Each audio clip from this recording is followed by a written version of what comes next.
This is an Audio Wool original.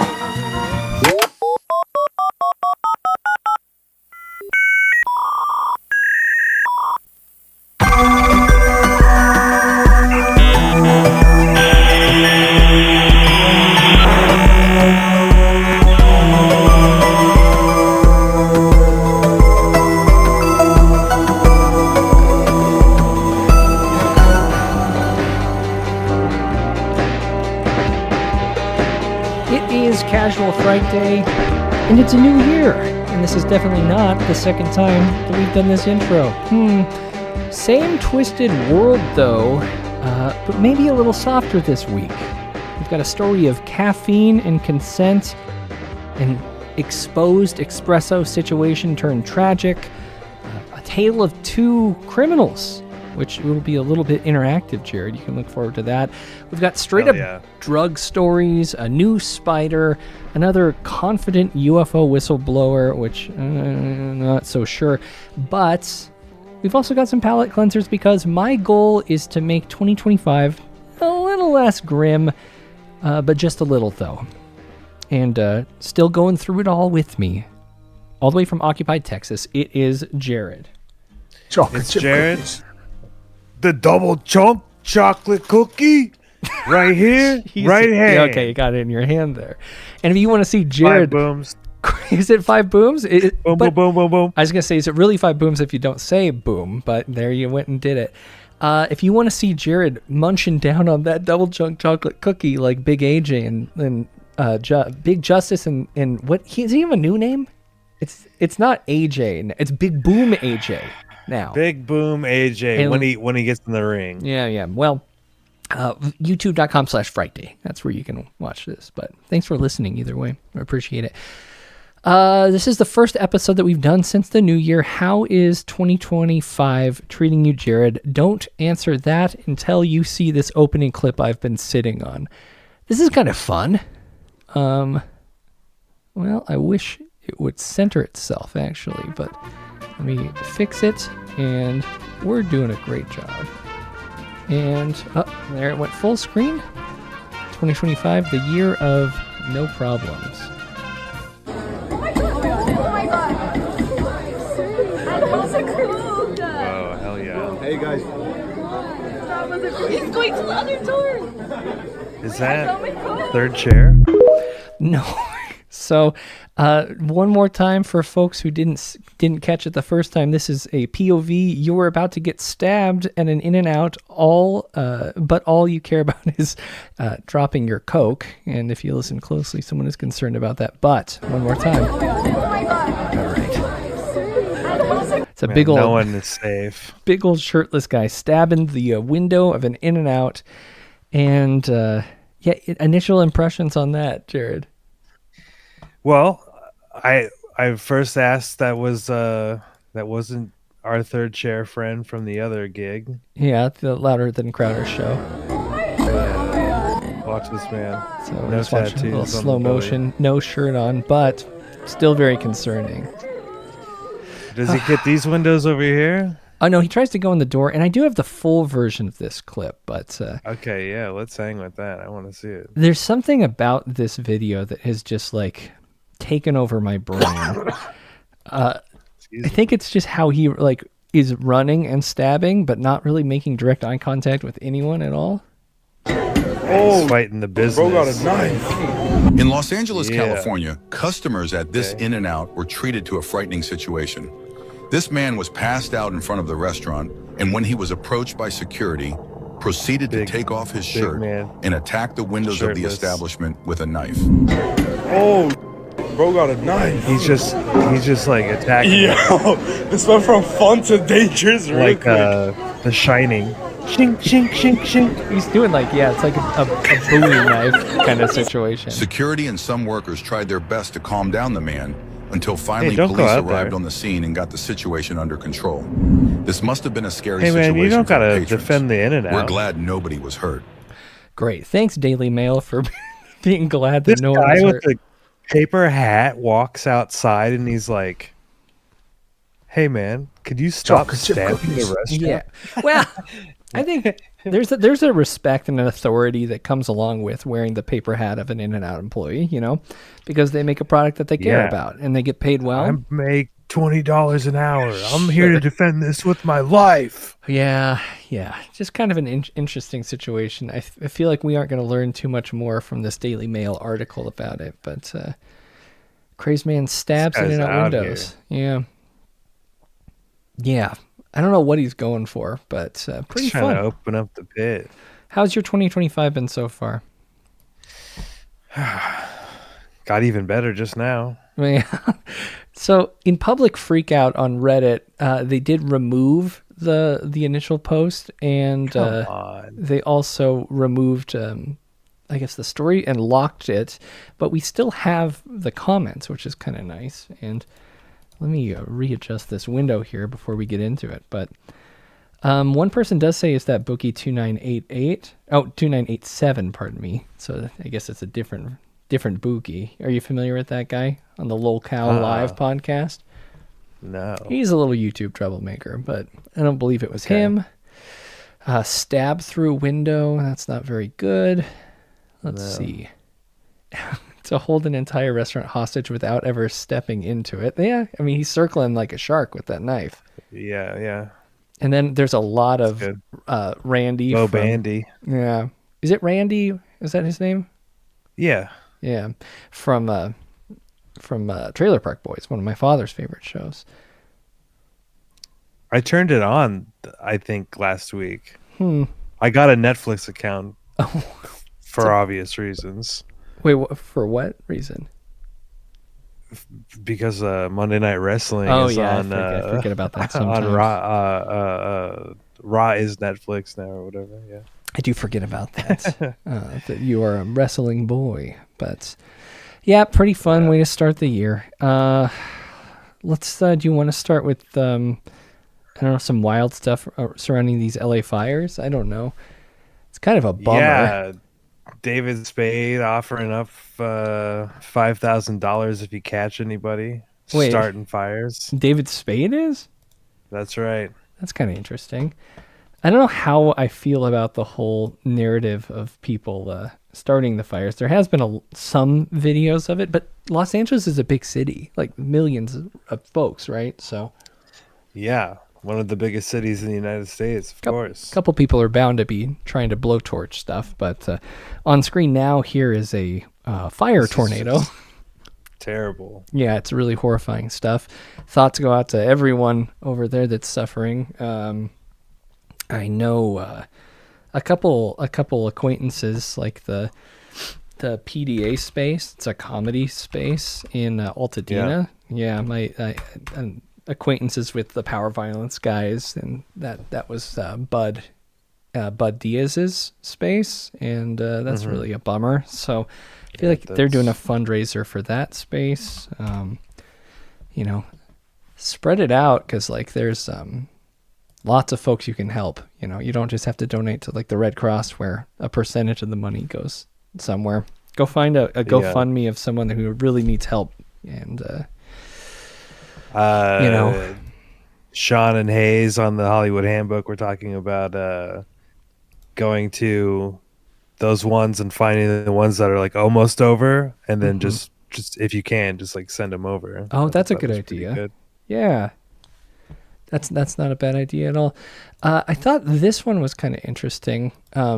Sad, tragic, but the Bunny Museum in Altadena actually burnt to the ground. It's one of the first ones to go in the Eaton fire. Okay, let us kind of just stay put for a second. Again, we're on Altadena Drive and Lake Avenue, and businesses. You see the Bunny Museum behind me. This was established back in 1998. It's a beloved gallery. I mean, it has thousands of bunny and rabbit-related items inside, kind of like an art exhibit, and it's just burning to the ground. Glass has been exploding here. You see the sign burning. I mean, these are people's life's works in here. The owner, I can just imagine how heartbreaking this is to see all of his collectibles burning up. And if you look down Lake Avenue, you have all of these other restaurants and clothing stores on fire, a hardware store on fire across the street. That's the Chevron. It's blackened, but thank goodness that did not explode. They were so worried about all the 15,000 gallons of gas exploding. Those firefighters have been there now for a few hours, making sure that the fire is out from the church that was burning right next to that gas station.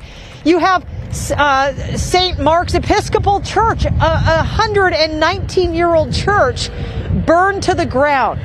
St. Mark's Episcopal Church. It's just heartbreaking to see that landmark. So yeah, I mean, that's really awful. Have you ever seen pictures of what the inside of the Bunny Museum looks like, Jared? No, I don't think so. Let's see if I can toss a couple over here. But we know that one's burning. And just to show you the force, I'm hoping my signal stabilizes as we very move impressive from collection. this burning Bunny Museum down Lake Look at Avenue. all those I'm seeing a bunnies. lot more fire trucks, which mean hopefully they've been freed up. Well, as it other does look resources from like out of state have they moved are in. intending But to look at that. That shot is just to devastating. reopen, You're looking at those business.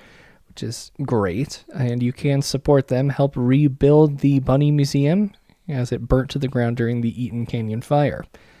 So you can definitely go support them, and yeah, you can.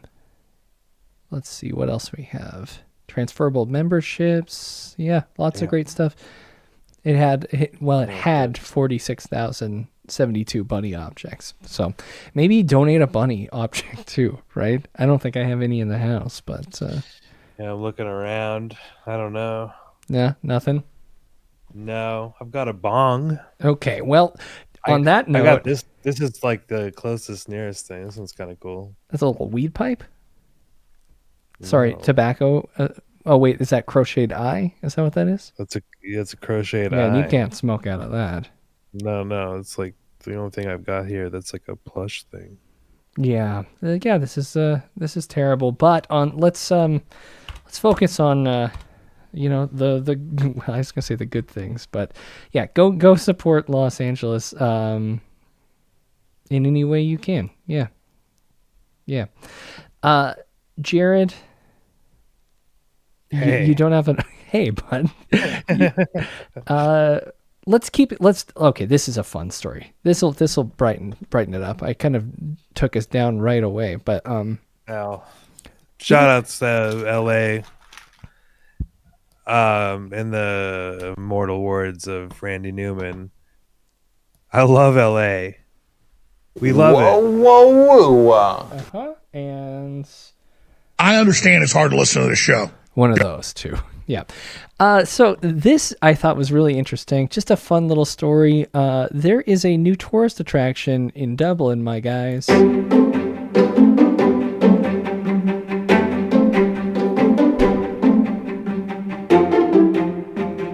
And it's called the Tomato Bridge. I heard about it during the week, and I was out getting physio done on my way back to work, so I just had to pop by because it's close by.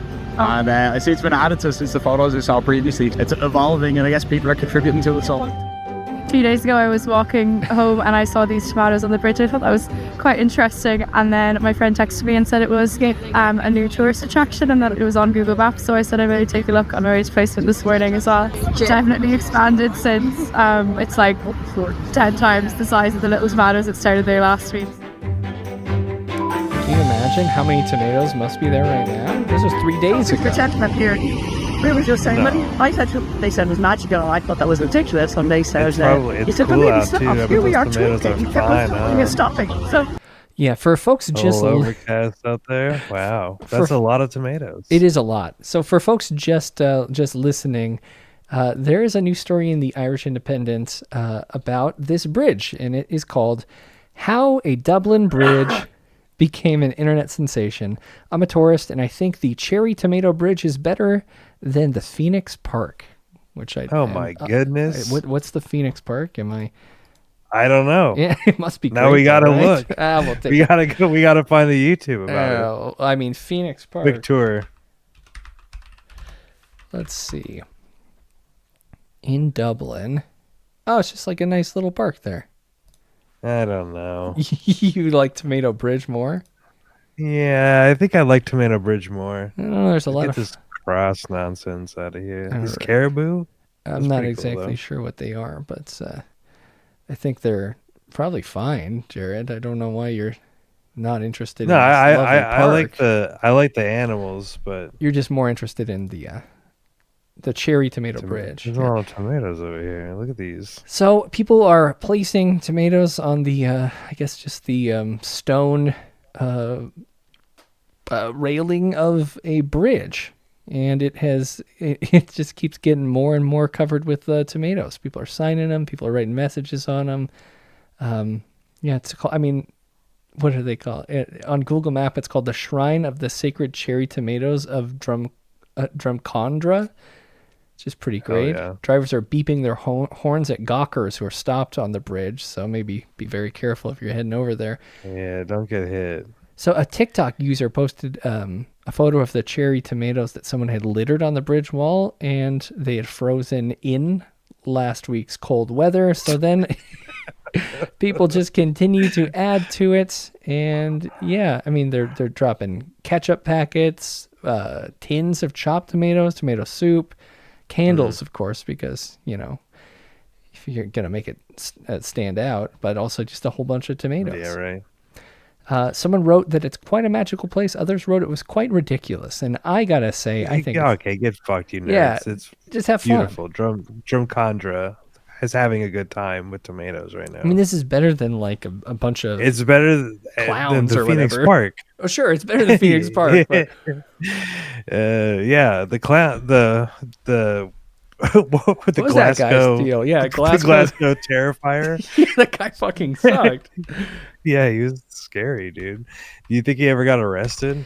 Let's see if that killer clown in transit van looking back at the urban legend that swept through 90s Glasgow schools. That's not it, but that sounds entertaining, huh? Here we go. Killer clown encourages fans to visit Glasgow landmark. Remember this? This was in 2023. A way different kind of energy here. Oh, I don't want to sign up. Killer clown encourages fans. Time. Do you remember this? Yeah, we covered this way back on the show. This guy looking, a Pennywise looking guy here. The creepy dress of a clown takes inspiration from Pennywise, the dancing clown, which is the main character in Stephen King's It, of course. The killer clown has become infamous for stalking the streets of North Ayrshire. Yeah, village has Ayrshire. Whatever. That's probably right. Encourage fans to visit a Glasgow landmark in a bizarre game, quote, for the country to play in. So this is, I mean, let's just say right now, I like a killer clown. I think it's fun. The Skelmore clown. Skelmore. Yeah, that's right. Skelmore clown. Yeah, whatever, guys. Listen, I don't speak languages or anything. We have an update. Oh, from a year finally ago. This evening, Halloween is fast approaching. You may be buying in some sweets for geysers, but for the past few weeks, one Ayrshire village has been collecting red balloons left by a creepy clown. Yes, the Skelmorley clown has gained international attention for his tricks, and while he may look scary, locals say they have a soft spot for him and look forward to his yearly visits. Here's Brandon Cook. By day, it's the picturesque village nestled on the boundary between North Ayrshire and Inverclyde. I love these. We haven't seen one of these in a while. It's been a bit. By night, Skelmorley streets are wandered by a very creepy visitor. Oh, they have to like make news. This is classic. Yeah. This Pennywise look-alike leaves red balloons around the village for people to find in the morning. Usually, they contain clues to a game for locals to join in. Recent media attention has prompted people from all over to try and find him, but so far he's never been spotted. And despite his scary appearance, it's fair to say he's well liked. It's been great fun in a village. Everybody's been talking about it and it's really got a village together. It's just someone trying to set up some fun. That's what your mom said. The first time I saw the red He's a real scary clown. But sorry, bud. Now I'm pretty clown, much over it. It is knowing that one of my friends is scared to leave the house. You know, he's saying that on the news. Take the bins out at night in case the creepy clown sneaks up on him. Are we actually going to get to be introduced? Oh God, his dad's razzing him. A little bit. Yeah, why not? I The think secret we're gonna... location Here we go. in the They're dark interviewing wasn't him. This easy. is the first time we've ever heard Felt this part. like I was being followed. But eventually... There you are. Where you been? I've been looking all over for you. Listen, Jesus. You've been doing this for a number of years now as the Screamium clown. How come you've never been caught? I cannot be found if you seek me with fear. You're scared if you can't see me. Listen, this is your chance to speak to the country. Everyone's been looking for you. What would you like to say to them? Now that you ask, I do have something to say. I've thought of a game for the whole country to play. Take a picture with your scariest faces. Post it online so your pic can be found. And use the hashtag #ScareMillyCloud. Jesus Christ. With 1 week This until... rules. Well, he's so savvy. He uses social media like hashtags.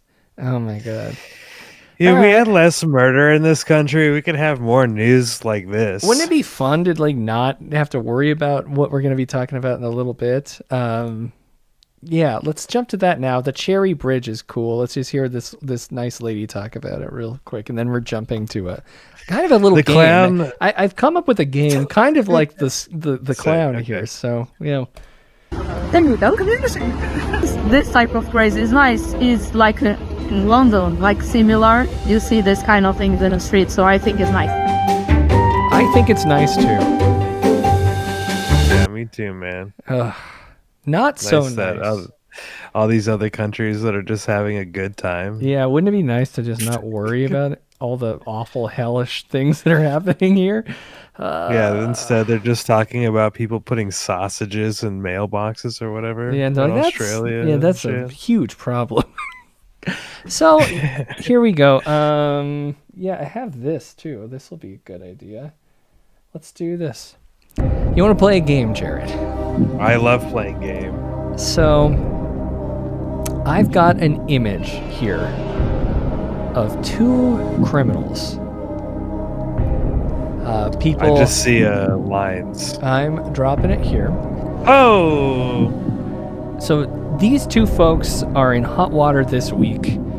I hate to judge a book by its cover, of course. And for the folks just watching, I'm going to ask, or just listening, I'm going to ask you to describe both of these folks. But Jared, which one of these two people do you think killed someone? Ooh, that's tough. On the left, what do we have? On the left, we've got a grimly tattooed man. He's got a skull tattooed on his face, it appears. A Grim Reaper on his throat. Blackened eyes and maybe teeth or something on his head. Where his hairline it's also be. A skull. It is also a skull. So technically, that's more teeth. There we go. That's it, yeah. Technically, he's got 3 skulls on his face. And one hidden behind his Yes, eyes. that's true, exactly. And next to him... On the right, we have someone who is competing in a Simon Rex lookalike contest. He was taking last place, but he's throwing kissy face. He probably used to have an eyebrow ring. Oh. And what is that? A teardrop under his eye? There's a teardrop there. Is that a giveaway or not? What do you think? Ooh.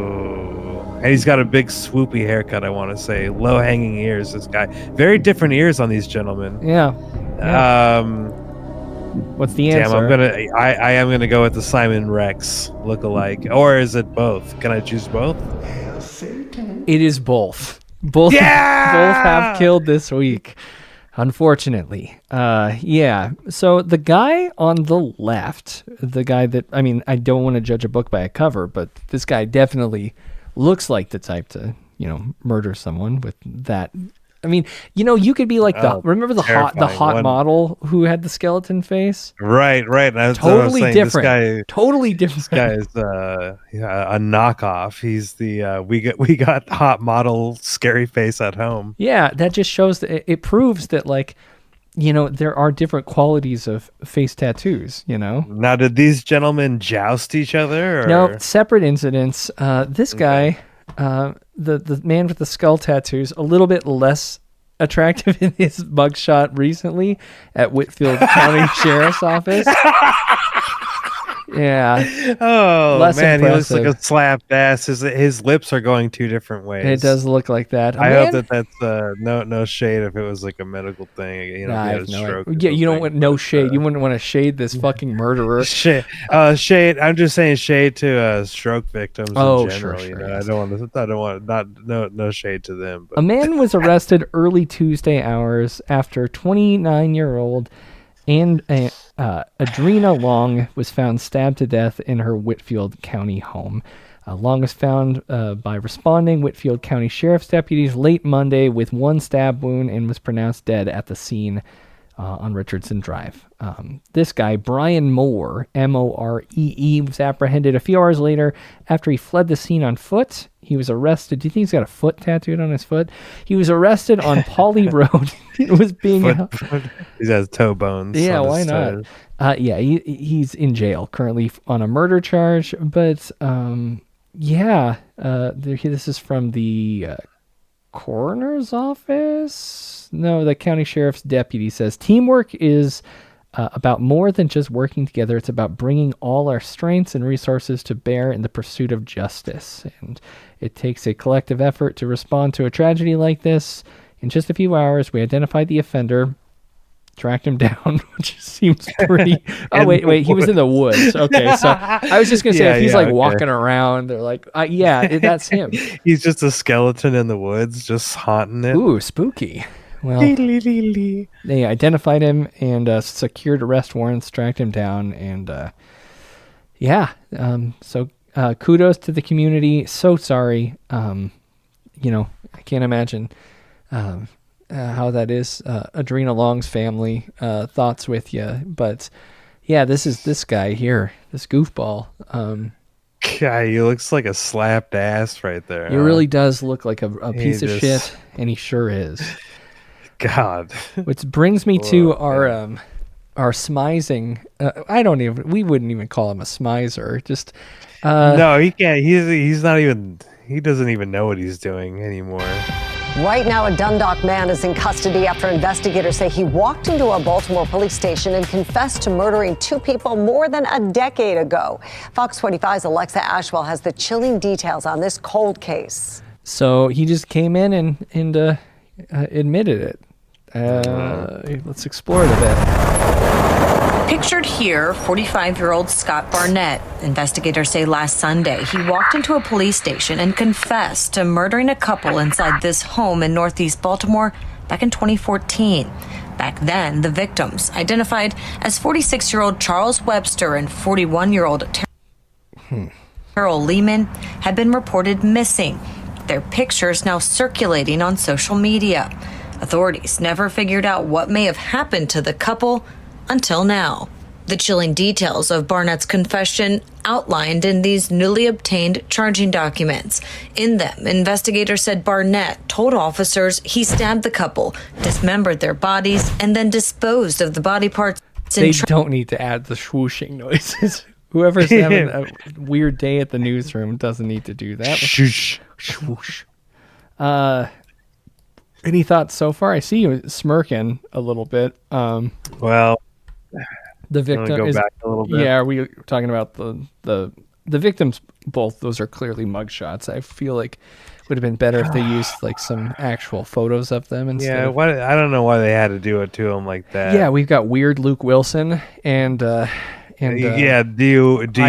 Wilson and totally Eileen Wuornos. Yeah, but she's in the middle of like asking if she can.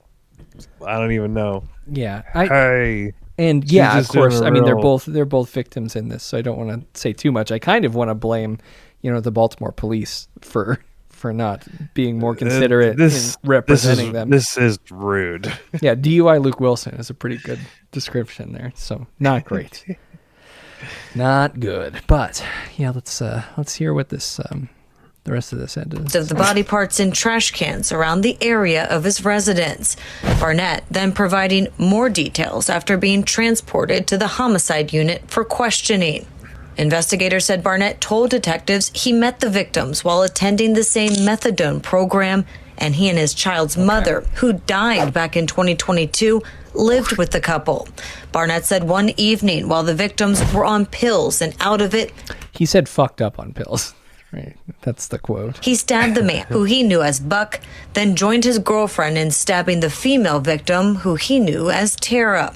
The couple then dragging the victims to the basement, where Barnett told investigators they dismembered their bodies using a hacksaw. The charging documents go on to say detectives investigated Barnett's confession and were able to confirm the location. He's got like Ronnie Radke energy. What's going on here? Isn't that what it is? Is that the hacksaw? Are you doing the Jim Duggan? Is that? No, isn't that Macho Man and Spider-Man 1? No, I don't know. Did he do that? Sorry, it's bone saw. It's bone saw. Oh, it's okay. bone saw. Yeah. Yeah. Why would you even let him have this as a mugshot? Like, this is more like a passport photo or a Tinder picture. I don't know what that is. Well, it's not good. It's like, but I know what he's trying to do. What it's a ID for his call center job. That's a good point too. Yeah. 2 Amazon employees tried to kill each other. I think someone got stabbed to death in an Amazon facility this week too, but I cut that story for time. Not good. And identities of the described victims who had been reported missing more than a decade ago. Here, investigators detailing Barnett was shown their pictures and positively identified them writing, "I killed him and I stabbed her." So why then and why confess now? Investigators haven't said. Charging documents detail Barnett told detectives Buck would extort money and drugs from him, but a motive never confirmed. And due to the time gap, investigators confirmed the victim's body parts have not been located. Court records show Barnett's arrest history dates back to the 90s with convictions for assault. Investigators say he's currently homeless and is now facing more than a half dozen charges, including 2 counts of first-degree murder. It sounds like he could have gotten away with this. They said they couldn't even locate the body parts. I wonder what caused him to do this. Maybe guilt. Maybe they'll say it here in the last 10 seconds. Yeah. Earlier this week, a judge ruling he be held without bond. 2 missing persons and a man's shocking confession more than a decade later. Alexa Ashwell, Fox 45 News. Wow. Nothing. Interesting. Investigators say. So yeah, I mean, that's just 2 quick little murder stories. I just, it's a spectrum, right? Like, it's a lot. Anyone can murder. Face tattoos, pouty lips, and Amazon employees. And speaking of, big companies like Amazon, should we talk about the axe murderer really quick who tried to kill Elon Musk and his employees? Yeah, that's terrifying stuff, honestly. Did you guys hear this? I can't believe this actually happened. This is wild. So I couldn't even believe it when I heard it. Yeah, it's almost like it's unbelievable, right? Let's see. Let's pull up this article. This is from the San Francisco Chronicle. It says, Elon Musk. Oh, no. Are they going to make me? Are they going to make me? Yes, they are. Let's try a different one. Yahoo wouldn't do me wrong, would they? Elon Musk claims axe murderer targeted his employees. Cops say they have no idea what he's talking about. Great little Photoshop there. AI wants to generate key takeaways. I'm going to say nah. Tough on crime crusader Elon Musk claims that there was an axe murderer on the loose in the city of San Francisco who tried to kill several of his employees with the authorities doing nothing to catch the assailant. Go figure. Yeah, can you believe it? The key word in all of this being claims. Quote, a year ago, this is from his ex, a guy tried to kill several ex-employees with an axe outside the former Twitter HQ in San Francisco. They reported it to the police, but nothing was done. God, I can't believe the police would do absolutely nothing. Yeah, can you believe it? And in San Francisco especially. Mm-hmm. They don't care about the tech elite. No. Yes, we pay your bills. Oh, and this was in a response to an account he follows called End Wokeness. He later killed someone with that axe. And they go on to say, if this is true, the city has become so utterly lawless that the cops never got wind of the grisly murder. On Monday, local police said that they could find no records supporting Musk's story, and the San Francisco Chronicle reports evidence that once again, Musk may be simply fibbing or falling victim to preposterous rumors. Quote, based on the information provided, we cannot find any incident that matches this description in that location in 2023 or 2024, Evan Cernovsky said. He's a San Francisco police spokesman, and he was talking to the Chronicle. Yeah, yes, they in this article say, yes, wait, what? I mean, I know you're a huge Elon guy, and you usually think he's infallible and says a lot of really, really true and smart things. But yeah, this is shocking stuff. I can't believe the police are covering it up. I still believe him. Yeah. Yeah, and they are covering it up. And the whole thing is about cops is that, like, they're on your side until they're not. And you could be, like, as thin blue line as you want, but then really, like, if they're not protecting Elon Musk, then, like, are they even going to protect me? Exactly. We value faith, family, and the United States military. I agree. He does need to lay off the ketamine. This sounds like a ketamine freakout, right? And all of his employees are like, yeah, sure. Yeah, there's an axe guy outside. Elon, go to bed. No, you don't understand. There's an axe guy. That's pretty good. That was not bad, actually. He's wielding an axe. I can't believe there's an axe murder in San Francisco and no one knew anything about it. When Musk shared a similar account last April, he tweeted that, quote, several employees were threatened by a guy with a machete outside a Walgreens, not an axe, and not outside the Twitter HQ. They didn't report it, Musk said at this point, because that doesn't constitute an arrestable crime in California. That guy later killed 3 people. Wow. Fun story. This is good. He's not lying at all. It's just he's very unlucky and very hateable. And the second thing is true, actually. I will say that is accurate. I was there. I watched him kill him. Wow. I'm starting to think maybe Elon Musk is the killer. Like, if he's at both of these situations and it's against ex-employees, I'm starting to think that he's both an axe and machete killer.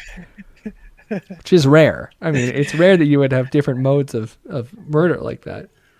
Well, God, he's an odd dude. This guy's a dipshit, right? Like, he sucks. He's so lame. Sucks. Oh my God. Yeah. You know, we're on the Bezos platform, but do you ever appreciate how that guy just kind of stays out of shit? Really, Lindsay, that's so funny. Yeah, great. I'm glad that we came to that conclusion separately. Yeah, he is the axe killer.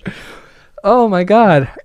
In an interview with Tucker Carlson last October, Musk threw in another variation in the body count, the hatchet man. Interesting. So we have an axe, a machete, and a hatchet. And the hatchet man was menacing employees outside Twitter HQ. This time again, killed 2 people.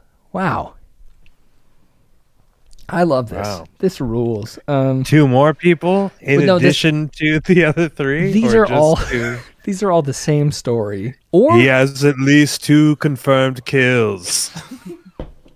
That's more than Elon has in those video games he's playing, right? Oh my God. Yeah. Fun week. Cheat deck. Yeah, fun week. Putting on the game genie and just letting him have it. Yeah. Well, I mean, when you're that rich, the world is a game genie. That's kind of fun. Yeah, exactly. Last year, for example, he goes on here, he's lied a lot. He chimed in the conservative moral panic of the moment by accusing Haitian immigrants of being cannibals. He was into that. Yeah, he kind of turned the heat up on that. Suggested that homeless people don't exist. What? And that the word homeless is usually a propaganda word for violent drug addicts. Just a fun guy. Yeah. Yeah, it's really cool. Well, keep your eyes on Elon. I think he is a killer. So I'm concerned about it. I was Someone, one of my friends mentioned that he's got his truck is similar to the way his body looks. That's. Do they have a side by side of that? Not yet, but we could definitely throw one together. I'll make it. Yeah. But sort of the low polygon sort of thing, and but then I was thinking about Graham, the perfect body for a car wreck. Do you remember this guy? No, what? Graham is like a computer generated human. My who is like working. The perfect there we go. Perfect type of body to survive some massive high speed car wreck. I don't know. Meet Graham. It's old. It's a project where they're trying to determine. Oh my God! All right, yeah, Graham rules. Have we never talked about Graham? I don't think we've ever talked about Graham. This rules. Meet Graham, the only person designed to survive on our roads. As much as we like to think we're invincible, we're not. But what if we were to change? What if our bodies were built to survive a low-impact crash? You got to see Graham. Go to youtube.com/Frightday. What might we look like? The result of these questions is Graham.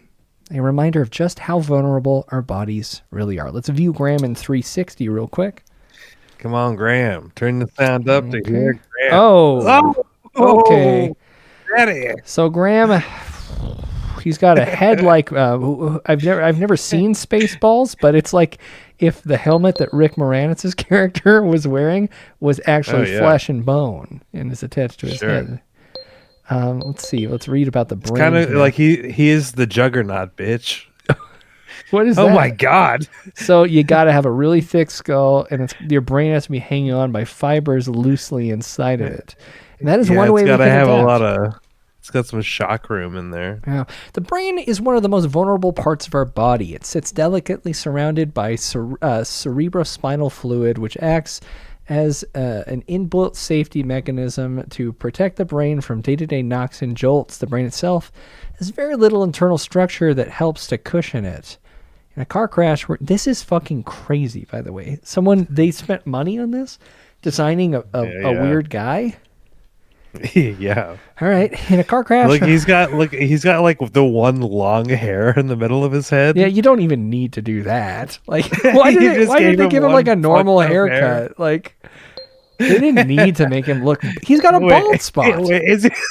Like, why? That doesn't help him survive a car crash. Look to see if is there a reason why he's got a bald spot? I don't know. It's like he has like a little like dot on the top of his head. Oh, here we go. Here we go. This is Elon Musk's body compared to the Cybertruck here. Oh wow, that's amazing. It is actually very accurate, very close.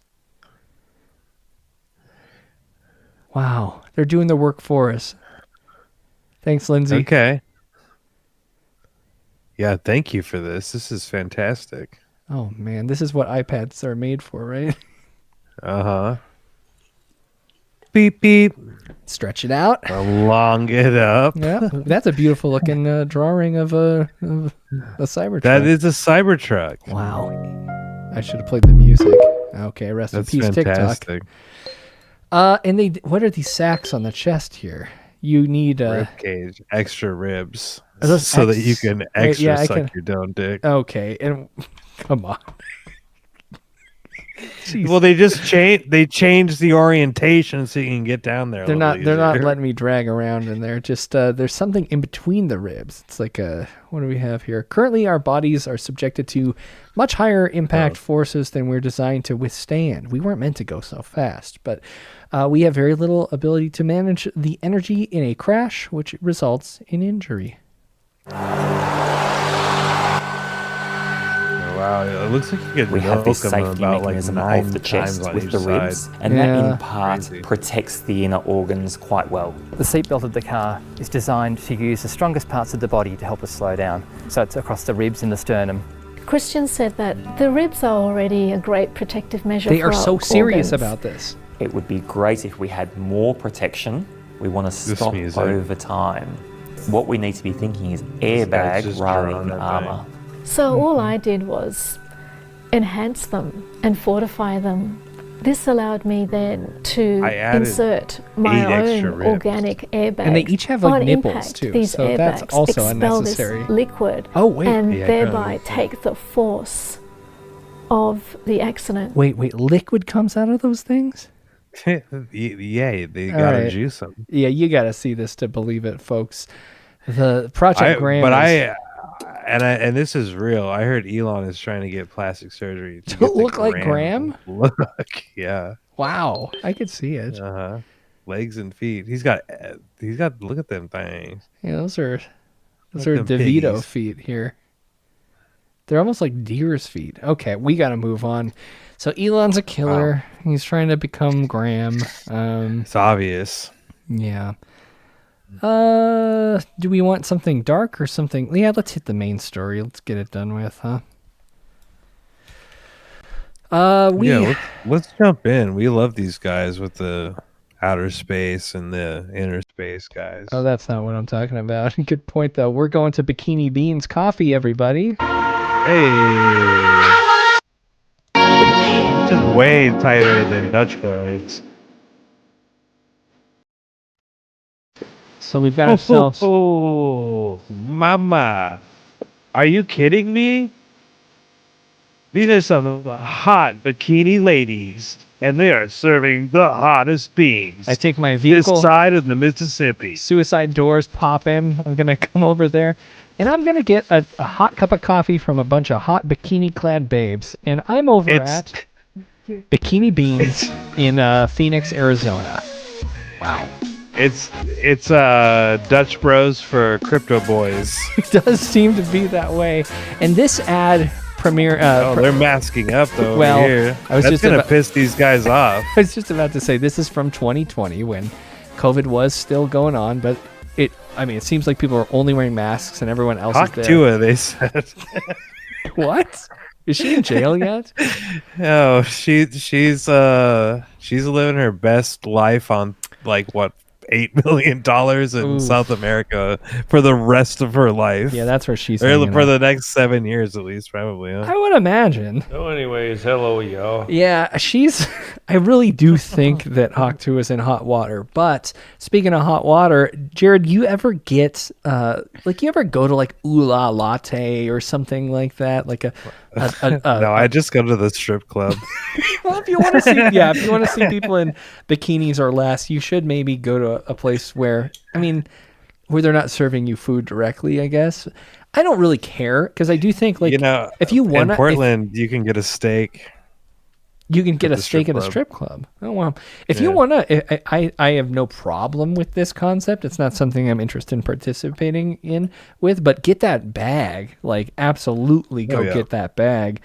If you want to do that, that's fine. Yeah. The problem with this is that people who are in the drive-thru are gross, right? Like that's the real problem. Is the customers. Makes me sick. Just knowing that the poor girls had to. This is from 2 years ago. Go through that and experience that is so horrible, and it must have been so traumatizing for them. Goodyear police say 24-year-old Raul Mena was ordering a drink from Bikini Beans Coffee in Goodyear when he showed his genitalia to an employee as she took his drink order. Like why?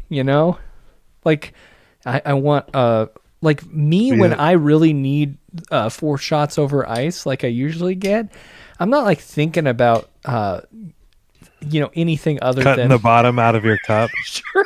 God damn it. No, I don't need. Yeah, I'm just trying to get coffee. But these gross perverts, they don't want coffee. They just want to, be sick fucks, and that's exactly what this. Yeah, it sucks. It does suck. This is non-consensual. Yeah, the thing that blows my mind is what is he thinking is going to happen? Like, does he think someone's going to be so thrilled? Because got hot coffee. This is the real hot coffee mod. You fucking mangle your penis with scalding hot pot. It's risky. Come on. And I know that there's non-consensual exhibitionism kind of guys who get off by showing their privates in inappropriate places. But that's not really what this is. Like, these guys, do you think in their head they actually think that like a barista's gonna be like, oh, cool, like we should I'm fucking like about to fuck that thing in your car. that he'll get the hot tua. Yeah, it's just gross. So yeah. Show Mena gave her a $20 bill, and when she reached for it, most, she saw his penis exposed out of his pants.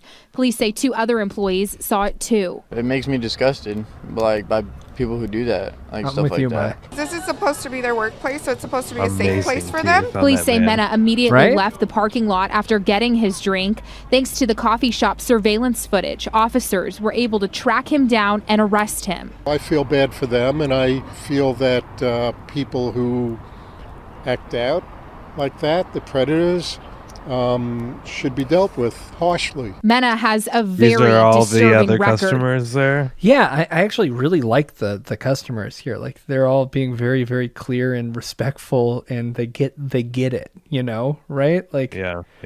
And I like to think that most people do. Unfortunately, this isn't like an isolated incident. Because on the show we don't usually talk about sex criminals. It's not the kind of content we talk about. Not typically, no. Yeah, just this week. But it's the intersection of food. Sure. Just this week, though, another patron of the Bikini Beans franchise tried a similar thing. It seemed like he was Donald Ducking it in his car, which is really extra embarrassing. Just the shirt, no pants. And his barista came out with a camera when he rolled up like that. I'll turn it down, and this is the footage of it. And it sounds actually that the reason why she was filming is because he had been going around, and this isn't the first time he had been there. He had absolutely been doing this. Hi, how are you? Good. Have you been here before? Yeah. Sir, you need to leave. Unacceptable.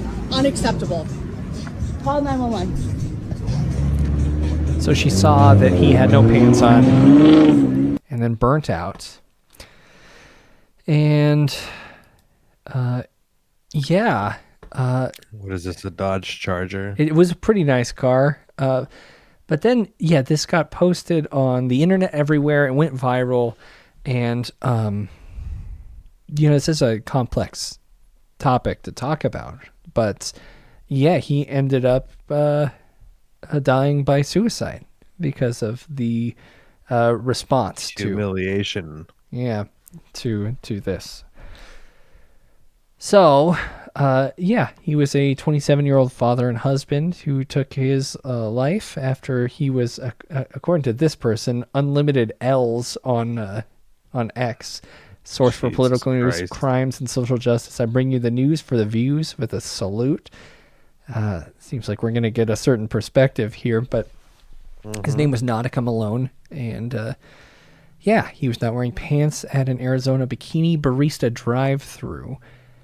And, I do think he did need to leave, and it was unacceptable, and the police should have been called. And I truly believe that if you're behaving like this, people do have a right to publicly shame you, and you do need to face the music and address the situation with your partner, and maybe go to counseling.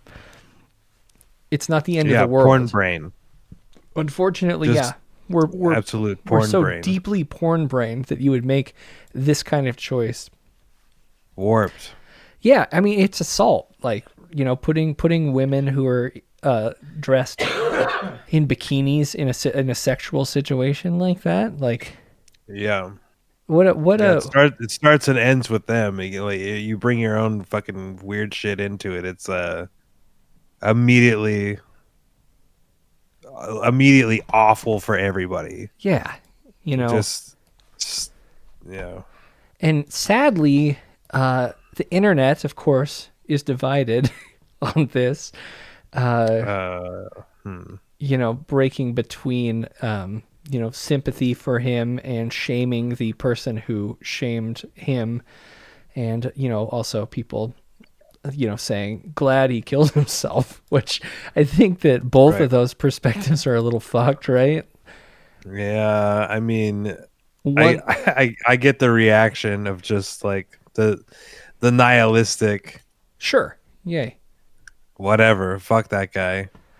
Yeah, I don't think anyone deserves to die, over something like that. No, but still, it's awful. It needs to be dealt with. Wouldn't deal with it. Coward. Yeah, kind of a coward. Coward shit. So, weird, sad story. And to wrap that up, we do have a statement from Bikini Beans Coffee. They on their Twitter said, "Our thoughts and prayers are with the family of the individual involved during this difficult time. There is an unfortunate and tragic situation. As a company, the safety of our employees is always our top priority. In this case, an individual chose to commit a crime at one of our locations. We take incidents like this very seriously and remain committed to protecting our team and maintaining a safe and respectful environment. Thank you for your continued support."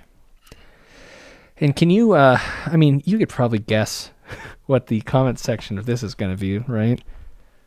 It's just going to be... Let's see if I can log into... Do we need to see it? It's just going to be racist shit. Yep. Let's skip it. I think that's probably a good idea. Good call. Yeah, editorial decision that we can share here. Yeah. And on that note, let's do a palate cleanser story. This guy... Let's get into them drugs. How about... Oh, let's do that, actually. Yeah, I'll save this one for a little bit later. Just the first one, just because it links. What about that other update? Which was the update? I have a video here labeled "Jerk Off Follow Up." Okay, yeah, that's right. It seems. That's right. A case of distracted driving cost a deputy his job, but a sheriff's office investigation found he wasn't texting before slamming his car into a woman's car. He was looking at porn. West 2's Justin Schecker got a copy of the internal affairs report and the body camera video from the crash. The Lake County Sheriff's Office Internal Affairs investigation found that former Deputy Tristan McKoy was looking at something not safe for work before this happened. Uh-oh.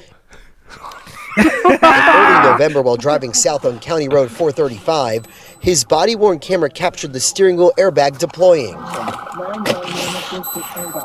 After his department-issued cruiser crashed into the back of another car. The video shows Deputy McKoy tossing a cell phone onto the seat and then picking it up before he goes to check on the other driver. Hello, ma'am. Are you okay? I'm so sorry. It's okay. My brake's locked up. Okay. You good? I was like, oh my goodness, wait. Yeah, I'm okay. According to the new internal affairs report, the deputy told a sergeant the brakes locked up before he rear-ended the other car, stopped for a school bus. This deputy no longer works. Good. I don't think the brakes locked up. I think he was buffering, right? His knees were. Okay. For the Lake County Sheriff's Office, we're told he resigned while facing termination. The Internal Affairs investigation found he wasn't truthful in what he was doing on his phone right before impact. McKoy initially stated he was scrolling through text messages in a group chat with other deputies prior to the crash, but the investigation found he was viewing something that is more visual and inappropriate while on the job. The report's conclusion says McKoy admitted to lying before later revealing he was looking at pornographic material on his personal phone just before the vehicle crash. Deputies found he violated 3 sheriff's office policies. He departed from the truth, three, please. Used an electronic device for something that's prohibited, and there was substantial evidence he wasn't wearing a seatbelt behind the wheel. Oh, dang. Covering Lake County, Justin Schecker, Wesh 2 News. Wow. I mean, that was actually lighter than I expected. I'm glad we went to that. Yeah. But he could have been under the influence, Jared. And that would have been different. Would have been a different influence story. Of he was watching wolf porn. Sure. Also tonight, a Hamilton mother's TikTok. Well, that's funny. That's good. I like that. So what's going on down the street at a BK here?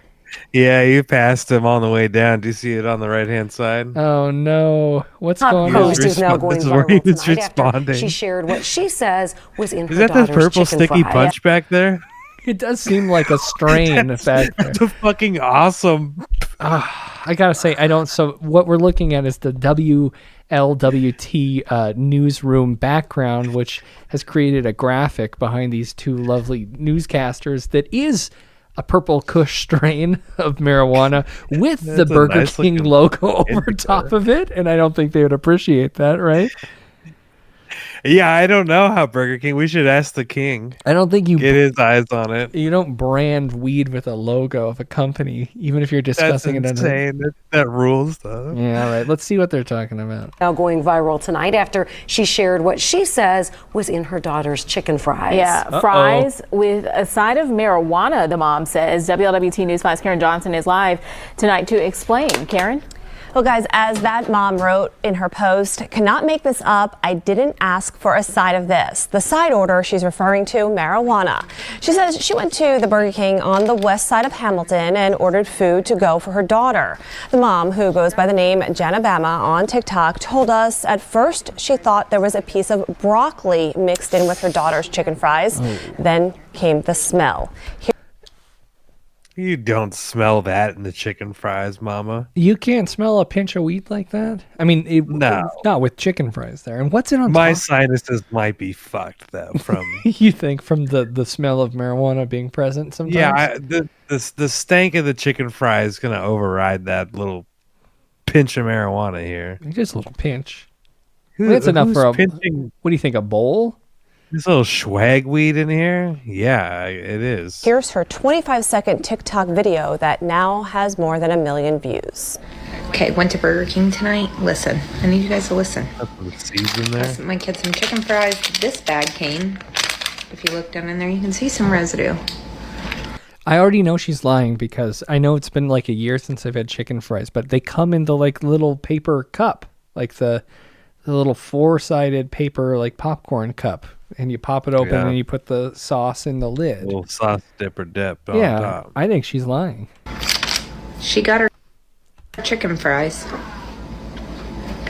Chicken fries with the side of... Do you see that? You can't say that on here. Mary Jane from Burger King in Hamilton, Ohio. And a spokesperson for Burger King told me in a written statement, we contacted the franchisee of this restaurant immediately upon learning of this incident and can confirm that the employee in question has been terminated. We were very disappointed to learn of the incident and do not take incidents that put our guests in danger lightly.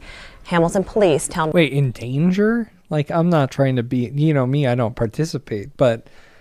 It's legal in Ohio.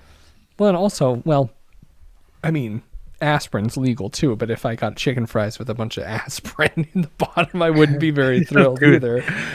2-3 aspirin in there, you know? I'd say maybe they're just like, hey, take these in the morning. Sure, thanks, I appreciate it. I mean, it'd be better if it was like Tums or Pepsid at Burger King, but I still don't know if I'd appreciate it that much. But interesting, very cool. I mean, how much do you think that weed costs, Jared? Pay for the meal, that's right? That's not even a nickel. It's like no, $5. Yeah, $5. See, listen, $5. I don't know the cost of that. Even if someone's charging you for that, that's not your friend. Okay, that's a let's hang out and sit on the couch kind of thing, right? This afternoon. Yeah, really. All right. Well, she didn't enjoy it, right? Mom didn't enjoy it. How about in the? I know. What do you got? What's your segue? You do it. You remember them biker mice from Mars? They would probably enjoy it. I'm just looking for a sound drop. I don't really have anything. Chocolate chip cookies. This afternoon, it is out with the old and in with a new approach for the Houston Police Department. It involves storing decades-old evidence from crimes in HPD's property room. Devon Roming live outside of that room in downtown Houston with more on this whole clean-out process. Devon. Well, Sherman, there's evidence sitting in the property room right now dating back to the 80s. It's evidence that's tied to crimes involving people who have already done their time or tied to crimes that have already been solved. Now, take a look inside the property room. Houston police say the property room is stacked with over 1.2 million pieces of evidence, everything from decades-old cell phones, guns, skin and blood samples, even drugs like cocaine and roughly 400,000 pounds of marijuana. The storage of these drugs has even led to a rodent infestation. Oh, no. We don't destroy evidence when it no longer makes any sense to keep it. As of right now, we will not allow the police departments to destroy narcotics evidence if it has been in its possession any time since 2005. Regardless if we've dismissed the case, regardless if an individual has been convicted and already finished his term, regardless if we don't even have a defendant. So as of right now, we are starting to move that up, and we will be destroying any narcotics evidence that has been obtained prior to 2015. There's got to be a way to like record that information, right? It's not like they're not asking for they're not doing anything. They're not asking you to like bring it out at court. Be like, these guys are looking at porn, driving without their seatbelts on. Sure, I don't know that they're gonna do anything with their evidence locker. Yeah, I don't believe it either. Huge cost, a huge process. It's very costly to the community, so we just have to be more efficient with how we do it. Smoke the weed. Now, the city says this is a collaborative effort to improve criminal justice across the city and also provide a healthier working environment for these offers. Meanwhile, Houston Mayor John Whitmire says this is also going to free up more resources from the property room to allow more officers to be back out on the streets. Great. This shit's been in there since the 80s, and they just got this idea last week. Yeah, how about we clear it out? Yeah, we don't need a bunch of old stanky sticks and stems from the 80s, right? Oh my god! What do they say is like 400 fucking pounds of weed or something? That's what a lot. What do they say? I can't remember. And it's all mold. It's like you can't do anything with that shit. You just gotta fucking throw it away. Like, just get rid of it. It caused a rodent infestation? That's crazy. Are you out of your mind? Yeah, deal with it, guys. Oh my god! What are they? They're doing it so they could trap them and eat them or some fucking shit. They just get out of here. They just think it's funny to watch the rats take it, and they go, What do you think the rat thinks right now?" Yeah, man, he's taking it back to his motorcycle so that he can go to Mars. You know what I mean? Of course. He's trying to blast off, dude. Well, maybe that's where these aliens are coming from, Jared. Straight from Mars? Exclusive. Byron? A new whistleblower is coming forward saying he's not just saying he's heard about a secret government program to retrieve UFO crash remains. He says he's worked on this program. He claims to have video to prove it and credentialed colleagues who back him up. And he has the attention of at least one senior lawmaker. News Nation's Ross Coulthard has been working on the story for more than a year. He conducted the interview for a special report. I used to love Elizabeth Vargas when she was at Dateline. I just do not respect News Nation as a network. Like, I feel like it's just entertainment news. I'm sorry. I think this is trash. Yeah. But let's see. Let's listen. Let's hear him out. Airing right here this Saturday at 8 p.m. Eastern. And News Nation correspondent Joe Khalil is here with a first look. Joe, these are pretty stunning claims. And that's not Alex Stein? Yeah, they are, Elizabeth. The man you saw in the video, Jake Barber, he's an Air Force veteran, and he is coming forward with some shocking claims. The first person to go public saying that he actually participated directly in a secret military program that he believes was to retrieve UAP or alien craft. Now, Barber says he was contracted as a helicopter pilot. He retrieved all kinds of crashed craft. Some of it, he says, top secret and explainable. Others, he says, however, he believes were non-human origin. It's not just him. We've got 3 other military veterans backing up his story on the record and on camera to News Nation. So take a listen quickly to just part of Ross Coulthard's conversation with Barber. Young Bruce Willis. So tell me about the moment when you realized that you were involved in a retrieval of non-human technology, alien tech. So it became very clear the first time our communication process and procedure was modified. And then just visually looking at the object on the ground, you could tell that it was extraordinary and anomalous. It was another theory, he's the alien, right? These guys are saying too much, and he's not blinking enough. You can hear him making this noise in this still here. And that's the secret language, of course, yeah. It was not human. How close did you get? Well, I was a helicopter pilot, and I operate with 150 foot to 200 foot long line. So I got within 150 feet of this object. What did you see? I saw an egg, a white egg. Was there any visible propulsion system on it? No, not what we would know. There's no engine, there was no thermal signature. I was operating at night when I finally came in to pick it up, so I'm working under night vision goggles at the time. And it was quite clear. I flipped them up, flipped them down, and looked at it a couple of different ways. How did you know that that egg-shaped object was non-human in origin? Well, visually, after seeing all kinds of things in my past, it was clearly something that was ridiculously looking. It's inconsistent with anything I'd ever seen before. I can also tell you that the reaction by my team, we all knew we were dealing with something extraordinary. And at no stage were you ever subsequently told that the Turn up the music. Turn up that background I will music. tell you that during this process, over the last couple of years, it's been confirmed to me by ranking members of the UAP task force that what we were working with that night was in fact an HI, and it was not a unique experience. So, Elizabeth, Saturday night, 8 p.m., is that special? That we don't need to advertise for them. What do you think about the egg? Yeah, this is an episode of Happy Days. This is how they introduced Mork from Work. Okay. And spun off into Mork and Mindy. This is how it all begins. And I can't wait for this new, new chapter, new season, new spinoff.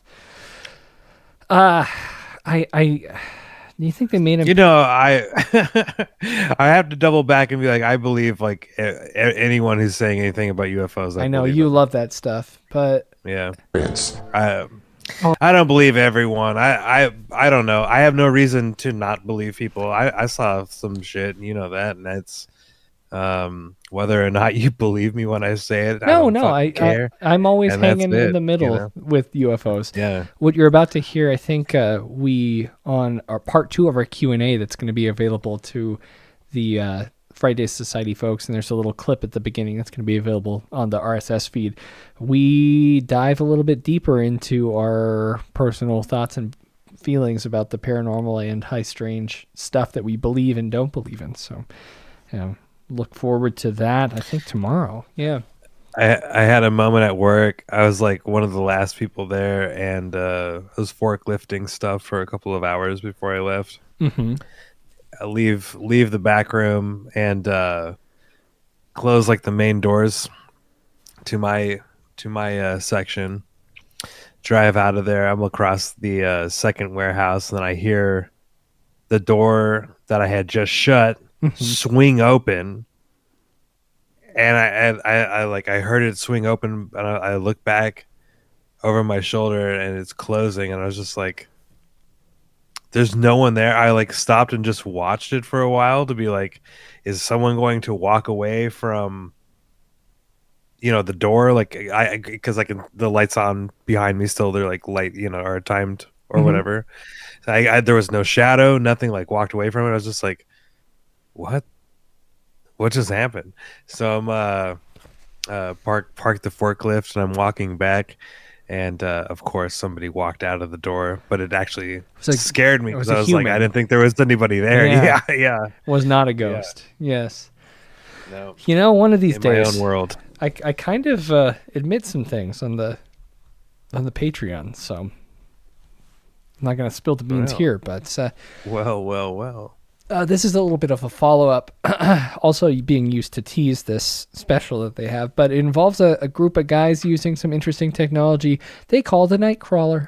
Well, many others are on a mission to learn more about these non-human intelligence crafts, including 2 brothers who use a mobile field lab called the Nightcrawler to collect data. Senior correspondent Laura Ingle getting an exclusive peek inside that lab along the shoreline on Long Island. So Laura, tell us, what did you find out?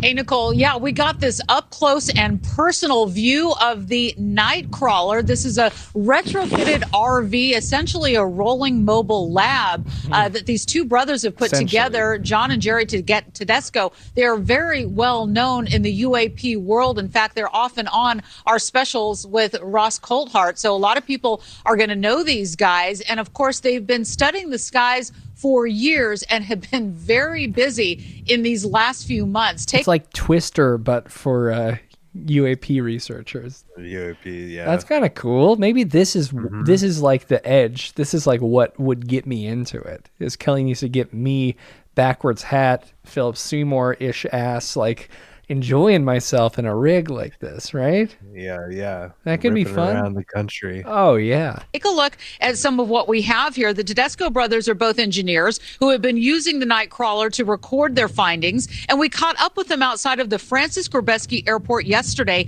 in West Hampton Beach, where they were set up to monitor those recent drone sightings we were talking about at the airport, using their observatory on wheels, essentially, equipped with specialized cameras, which has a 36 times optical zoom, night vision, Geiger counters, G-force sensors, and monitors, which they use to look at the parameters of their sightings, comparing them to commercial real-time flight tracking data to investigate what the flying objects in the sky may be. Take a listen. This is a portable radar system. Okay. It's a millimeter wave radar, and what it does is it detects motion up to about 200 miles per hour. Okay. So if there's Is that object, the sound I'm hearing? yes. As a matter of fact, if my brother Jerry walks in one direction,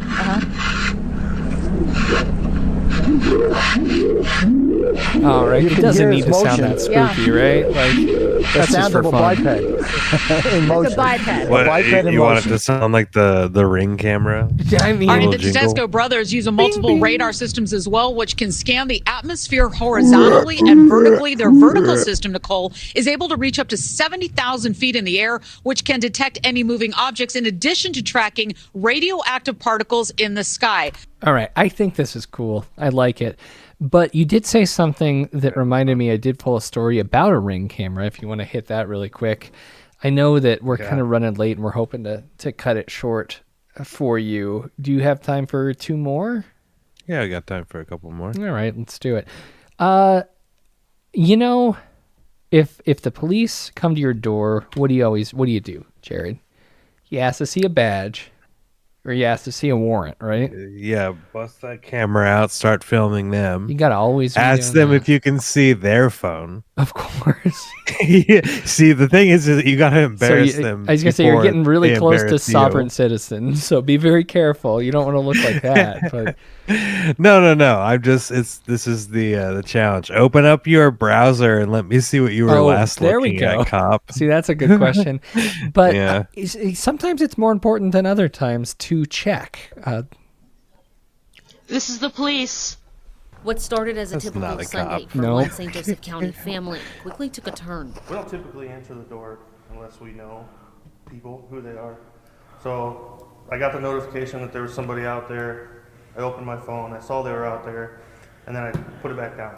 Just after 10:30 a.m. in the 56,000 block of Elder Road, a man and woman approached the family home. The woman rings the doorbell, claiming to be police. When no one answers the door, the couple leaves, but not before the woman slashes a tire on their vehicle. Okay. So wild, huh? Like, okay. This woman comes to the door in a blue sweater saying she's the police. There's a guy clearly standing in the background, like 20 feet behind, also not a cop. And yeah, when no one answers, they go and slash a tire of a truck. What on earth was going to happen if this family opened the door? Yeah, I don't know. Definitely had a knife on her, huh? Yeah, she had a knife behind her back this whole time. And then when she left, she took the knife and slashed the tire there. The sad thing is this family posted to social media, of course, because they couldn't figure out who these people were, and the police still don't know who these people are. So they're just out there. And this family gets to be worried and concerned that, maybe someone sent them to their house. Maybe they're a target of random violence. But either way, they get to live in fear so much that they're doing this interview with waist down. The couple says they took to social media after the incident, this but out. didn't expect the post to blow up like it did. We found a lot from the community after, like I like names that the choice of framing here. Yeah, they didn't expect it to blow up like it did. Yeah. Figured out their age, like that. So we still have no reason why they chose us, why they were there, what the whole reason behind was. While there are several unanswered questions, they say they just want the community to be aware and alert. So it's just a mess, man. That's so weird and scary. It reminds me of there was a story in Missoula, I think over the summer, of a DoorDash driver who delivered the food and then stood around the edge with a gun in his hand. Like, stood around the corner of the house with a gun, but no one answered it. Gun DoorDash. It was really an odd story here. Oh, good. How did we not talk about this? Another good reason to consider, food intersection. Yeah, this is wild. Well, police in Missoula are looking for your help in identifying a man. Footage caught on a Ring camera was uploaded online earlier this week, showing a man pulling out a gun and waiting around the corner after delivering food to an apartment. Now, the incident was reported to the police. There isn't a specific crime identified, but the police hope to speak with the individual to further their investigation. Now, the video uploaded online alleges he works for DoorDash. Now, NBC Montana reached out to the company to learn more on its policies on drivers carrying weapons. Now, a DoorDash spokesperson said they don't tolerate threatening behavior, and after investigating the incident, have deactivated the Dasher from their platform. Why don't you let the police know who he is? I think that might be a good idea. Yeah. So pretty wild. 6 months ago. Extenuating circumstances, I would think, Yeah. Jared, is there anything you want to talk about in your stories before we get out of here? Well, I see we have a story about Takis causing a house fire and food intersection. Yeah, and we'll save AI Brad Pitt for next time. For the next one. Yeah. Oh, where is it? Takis.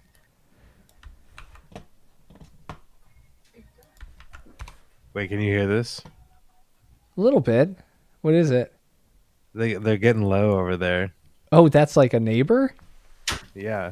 Interesting. Judge sentences woman for setting fire to Springfield home using Takis tortilla chips. You can use those. Oh, God. She looks like the type, huh? A judge sentenced a woman to 12 years in prison. This is actually one of the kids from the Takis commercial. All grown up. Where are they now? Yeah. Oh, no. They're going to jail. They used Takis tortilla chips to set fire to a Springfield home with 3 people inside. Patricia Williams is her name. 44 is her game, and she pled guilty to first-degree arson for sparking a house fire on the 2300 block, of Noah Weller Avenue on August 11, 2023. Quote, the cooperation between agencies was critical in the outcome of this case, yada, yada, yada, cop stuff. But apparently, I mean, corn chips, they have a lot of fat in them. You can use those to, like, if you're in the woods, you can, like, use them to keep a fire going, or, like, it's that high oil content. Dorito. You can use it as, like, a candle. There's all kinds of great ways to use Takis, but don't use it to burn a house down. Would be a preferable for most people, I think. You'd rather eat the blue Taki. Sure. Right? I wouldn't, but I'm not really Do you think the blue ones burn a weird color? That's kind of interesting. A green flame. Do they correspond with their color? You get the zombie Heart ones. Of blue Taki. Yeah, I'm not Takis. Black flame. I don't like the lime flavor that Takis usually come with. Oh, I hate lime flavor. I do, however, like lemon flavor. Huh. If you can ever find a lemon chip, that's pretty good. I don't know if I've ever had a lemon chip. But, you got the one right there. Con lemon there. Con lemon. So I guess I wanna do this because it's been a while. This has been on my list. This is a fun story just because I like this character. I think he's interesting. He's no what's his name? Mangus. He's no Michael Mangus, but he's a kind of a character. So let's talk about this. It is a sight to see, the signs in front of this Cleveland Heights home after dealing with crash after crash. We told you about one of those crashes back in 2021. Another happened in 2022. And we went back last year to tell you about a near miss. And a year later, the homeowner says he still feels like the city has not done enough. Oh my God. Yeah, so two cars hit his house and significantly, not just bumped his house. These cars are in his house, embedded. Halfway through the wall. And we got ourselves a near miss, and he still doesn't think the city's taken this seriously, which I would say, show me the evidence. What are they doing? What are they like hitting a? Well, they're hitting like a little hill and just. It's like a crazy taxi ramp that just points directly. Yeah. That's the problem. AB in the chat here saying, how does he get insurance? That is the problem. To prevent this from continuing to happen. So, News 5's Indina Busada shows you now how he is taking matters into his own hands. Off South Taylor Road, there's flashing lights, a speed bump. What's going to happen when a car going 85 miles an hour hits that speed bump? And even rocks. The city put those rocks in place as what they called temporary measure. But for John, your front lawn just looks like a disaster zone. Yeah, this guy's got big boulders. I mean, they have removed the cars and he has rebuilt, but This rules. Yeah, so I love this guy. First of all, his energy is wild. I usually don't appreciate characters like this because he's like super entitled, but I think he kind of has a point here. Yeah, he's. His name is John Gall, and he has the gall to do this.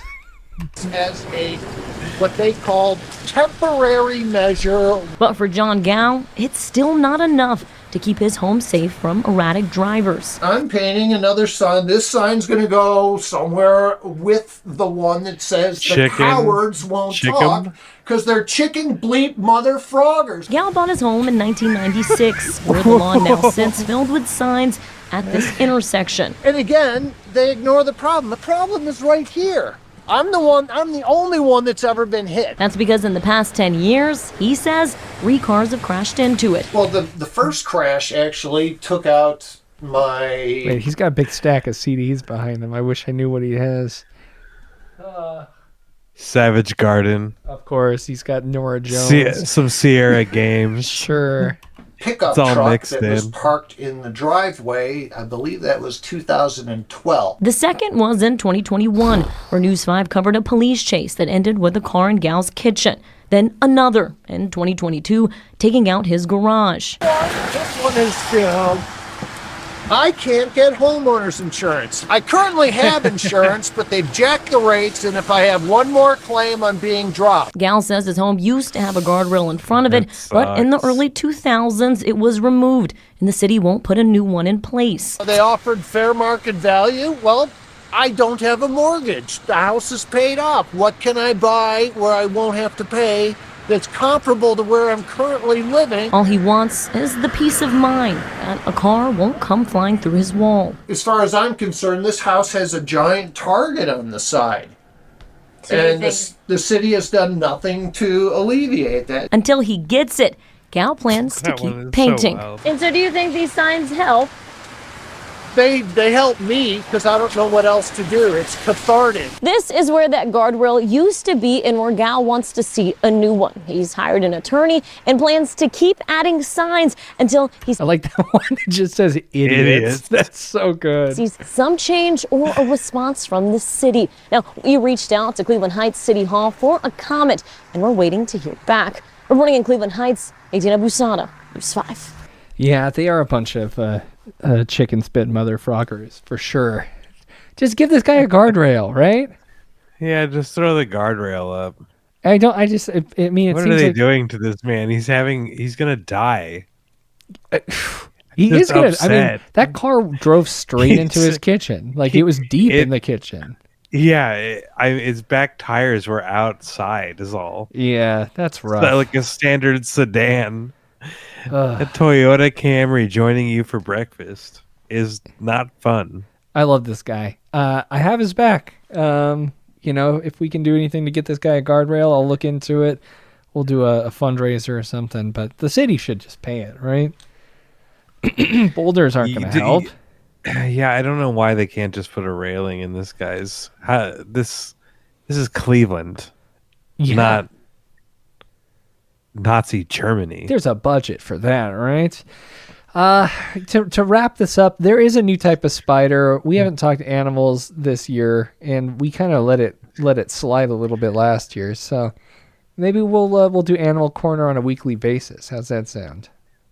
Yeah, we can always find a good animal story. Not to fuel your arachnophobia, but there is a new venomous species of spider to be afraid of. I would not recommend touching them, that's for sure. They do give copious amounts of venom. So that guy's fun. Big beard, and we've got ourselves a big boy spider. That's what they're calling it. Australia with the wild news. Surprise, surprise. Inside, I guess. Another spider. Come on, Australia. They just found it. Scientists in Australia have discovered Under a your spider bed. that they've unironically nicknamed Big Boy. This arachnid is a larger, more venomous version of the Sydney funnel web, known to be one of the world's deadliest spiders. It's amazing. This size is still capable of killing someone my size. This won't make you feel any better, but only the male Sydney funnel web spider has the ability to kill a human. The Australian Museum says 13 deaths from this spider's venom have been recorded, but none since the 1980s when the anti-venom was developed. Researchers believe this spider is nocturnal, which means they're sneaking into homes under the cover of darkness. They have been found primarily at night, the same as most other male funnel webs would be. Sometimes you might find them in a garage or in a bedroom or somewhere in the house where they might have wandered in during the night, and then they get sprung the next morning when... He's head of spiders at a reptile park. That doesn't... Former head of spiders. Oh, okay, so what is he doing now? What? I want to know what he's doing now. Now he's just holding spiders? Yeah, he's just a local expert. Spider guy. Kane. Do you think he's the one that nicknamed it Big Boy?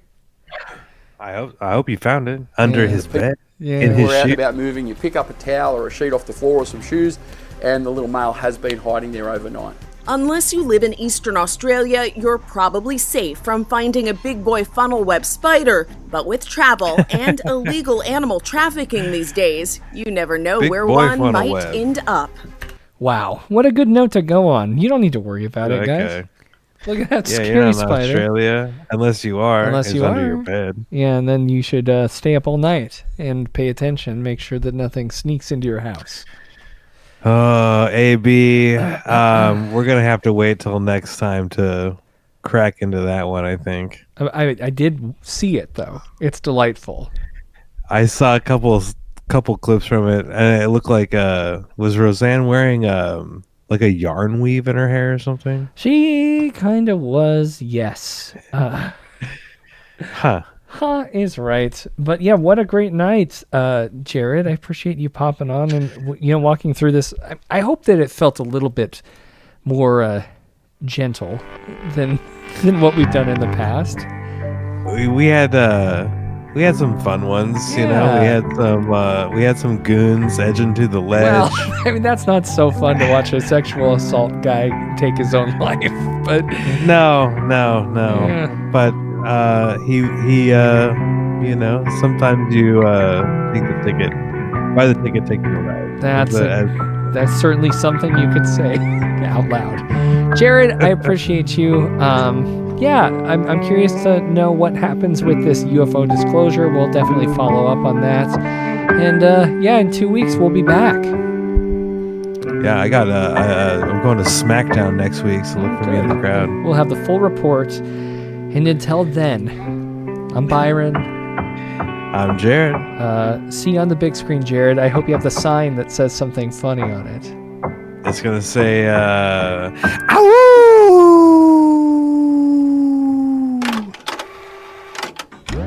You've been listening to an Audio Wool original, produced by Byron McKoy. Theme music is provided by Yawns. For more programs like this, visit audiowool.co.